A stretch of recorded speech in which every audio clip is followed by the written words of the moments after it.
GBU God bless you மாமே. Good bad ugly 13 நாளில் பார்த்தீங்கன்னா வேர்ல்டு வைடில் எவ்வளோ கலெக்ஷன் பண்ணிக்குன்னு சொல்லிட்டு பார்த்தலாம். குட் பேட் அக்லி 13 நாளில் தமிழ்நாட்டில் மட்டும் பார்த்தீங்கன்னா 163 கோடி ரூபாய் தான் கலெக்ஷன் பண்ணியிருக்கு. கேரளாவில் பார்த்தீங்கன்னா 13 நாளில் 7 கோடி ரூபாய் தான் கலெக்ஷன் பண்ணியிருக்கு. கர்நாடகாவில் பார்த்தீங்கன்னா 13 நாளில் 17 கோடி ரூபாய் தான் கலெக்ஷன் பண்ணியிருக்குங்க.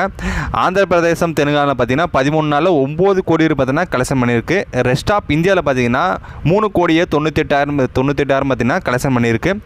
ஓவராலாக இந்தியா முழுவதும் பார்த்தீங்கன்னா 13 நாள் பார்த்தீங்கன்னா 201 கோடி ரூபாய் பார்த்தீங்கன்னா கலெக்ஷன் பண்ணியிருக்கு. ஓவர்சீத்தில் பார்த்தீங்கன்னா 75 கோடி ரூபாய் பார்த்தீங்கன்னா கலெக்ஷன் பண்ணியிருக்குங்க. அதாவது குட் பேட் அக்லி வேர்ல்டு வைடில் பார்த்தீங்கன்னா 13 நாளில் பார்த்தீங்கன்னா 277 கோடி ரூபாய் பார்த்தீங்கன்னா இப்போ வரைக்கும் கலெக்ட் பண்ணியிருக்கு. பார்க்கலாம் கூடிய சீக்கிரத்தில் 300 crores கலெக்ட் பண்ண போதா இல்லைன்னு சொல்லிட்டு வெயிட் பண்ணி பார்ப்போம். சுந்தர்சியோட கேங்கஸ்ட் படம் 24 அப்போ ரிலீஸ் ஆக போகுது. அந்த படம் வந்துச்சுன்னா பார்த்தீங்கன்னா தலையோட படத்தை பார்த்தீங்கன்னா கொஞ்சம் அடிவாங்கன்னு நினைக்கிறேன். பட் இருந்தாலும் அதையும் மீற்றி பார்த்தீங்கன்னா தலையோட படம் ஓடிச்சுன்னா 300 crore மேலே பார்த்தீங்கன்னா கலெக்ஷன் பண்ணுறதுக்கான வாய்ப்பு பார்த்தீங்கன்னா நிறையவே இருக்குது.